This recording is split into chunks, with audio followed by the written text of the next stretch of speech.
Hi, everyone. Thank you so much for listening to my internship project, which I'm going to summarize to you in the next 5 minutes. Good luck to me.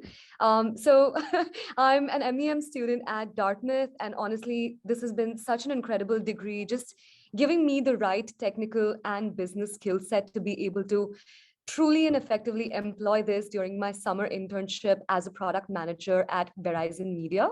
So there is a slight confusion out there about what Verizon Media is versus Verizon Communications.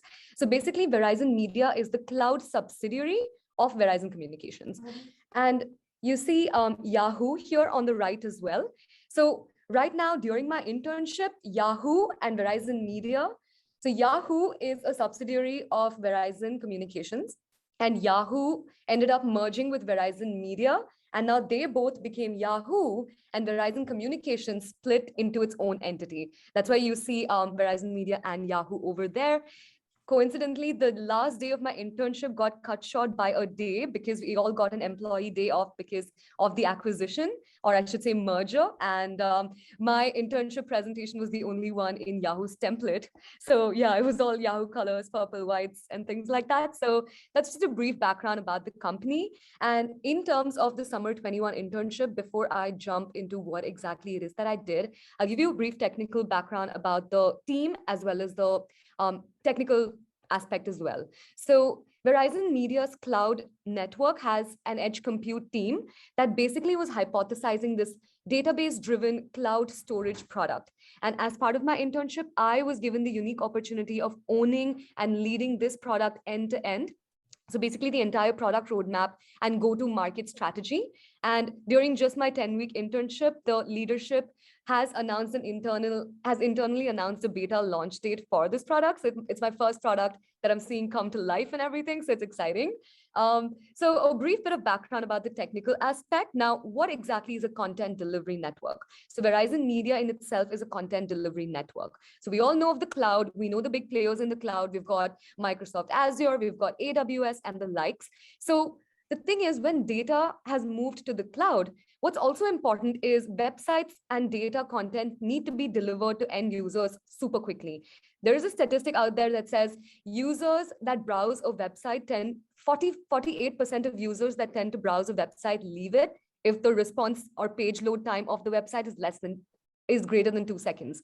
Obviously, we don't want that. So that's why content delivery networks came about. They add a layer on top of the cloud to provide web acceleration features through caching, compression of your data files and things like that, and strategically serve the content to end users from the closest hop away as opposed to traversing to the end through the entire internet. That's what this diagram here represents. Verizon Media, as you can see at the bottom here, is part of the content delivery network aspect. And the other companies you see here, AWS, Akamai, and the likes, are all its competitors. You know what the coincidence is? I've had 4 years of work experience prior to my MEM program, and I was working at Akamai Technologies as a solutions architect. So all the CDN background really helped me drive this product roadmap. So that's with respect to the technical background. Now, what exactly is the problem statement that I was trying to sort of work towards, right?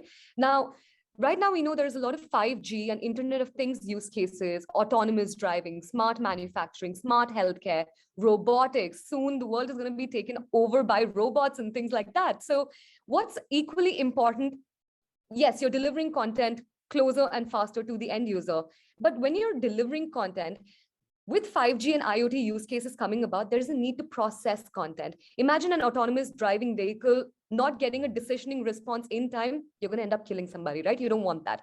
So to be able to store content that's being processed right next to the end user and strategically serve it with a single digit latency is precisely what my product was all about. So it basically is a database-driven storage product that's going to be providing single millisecond latency for high performance compute data.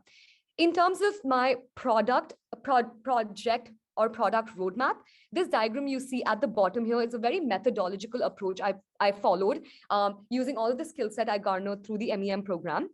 The first thing I wanted to do was really just dive into the market and understand the market landscape of where this technology is going. What are the different competitive competitors in the market, what are the key similar solutions that they're offering, and really just spent the first 2 or 3 weeks of my internship diving deep into the market analysis and technology and competitive analysis so that I can base my product through a very customer-centered design thinking process. Now, let's look at some of the market numbers. Let's jump to the top right here. You see these three big numbers. Gartner estimates that 75% of data creation, processing, and storage is to be moving to the edge, that is closer to the end of where the data is being generated by 2025. Great rationale for why this product should be launched, right? The numbers speak for themselves. Now, if you look at the other two figures here, the global content delivery networks market is expected to grow at an compound annual growth rate of 14.1% and is projected to be estimated at $27.9 billion. And it's currently estimated at only $14.4 billion. Now, edge computing, my division within Verizon Media, the edge computing market is accounted for just 7.98 billion in 2017 and is projected to grow to 20.49 billion by 2026, compound annual growth rate of 11%. All of these served as very quantitative market research and analysis and rationale for really saying, yes, this product is definitely going to have potential. Now, there was some more market sizing I performed. I could not put this on here, but basically the market sizing indicated that it's a $1.2 billion market that my company can tap into through the market share and things like that. So all of these really just allowed me to understand the market and technology landscape, with which I proceeded to the user studies aspect of things. Really, who are the users going to be, right? Like, how is it that they're going to engage with this platform? And that drilled into the feature prioritization portion, where I really just understood through my user and technology analysis, what are the different features that this database solution needs to have, both the front end and back end features, and used a very collaborative approach to talk to multiple teams to put all of these requirements as user stories onto a collaborative tool like Jira and prioritize these features based on a lot of decisioning matrices and things like that. And went on to assign these to relevant resources within engineering.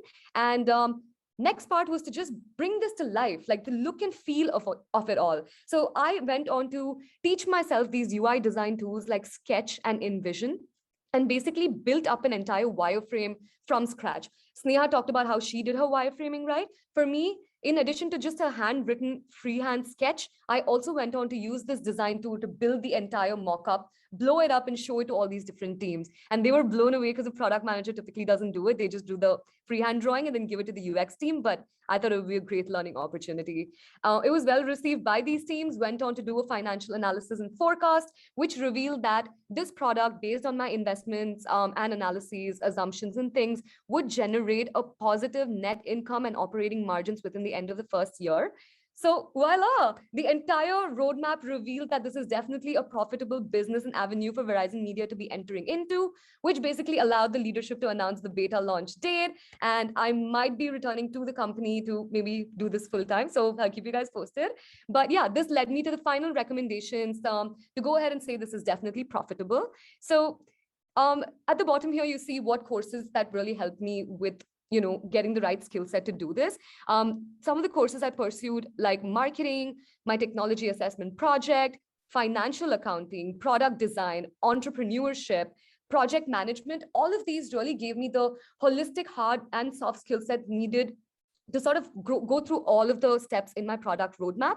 And of course, there are other skills as well, like customer-centered design thinking, ability to perform research and analysis and synthesize that into prioritizing what features, etc. you want. And of course, the financial and UI modeling, and some soft skill set like collaboration. You're talking with engineering and non-engineering folks, right level of abstraction from the nitty-gritties where necessary, empathy, communication, and presentation skills.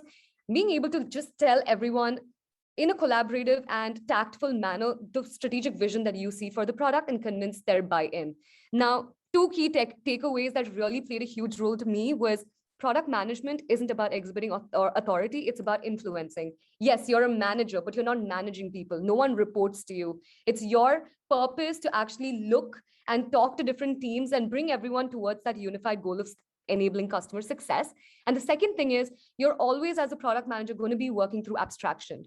For example, the user persona you see here, I built this entire thing from scratch. This is a brand new avenue. We didn't have existing customers to talk to. So this was me, through my research, building the entire background necessary to synthesize it into the following features you see here. That was me working through abstraction and intuition, and that really played out well. So these are the two biggest takeaways for me. And I know I went on a bit too long, even though I had a timer, but I apologize. And happy to take on questions in the end, folks.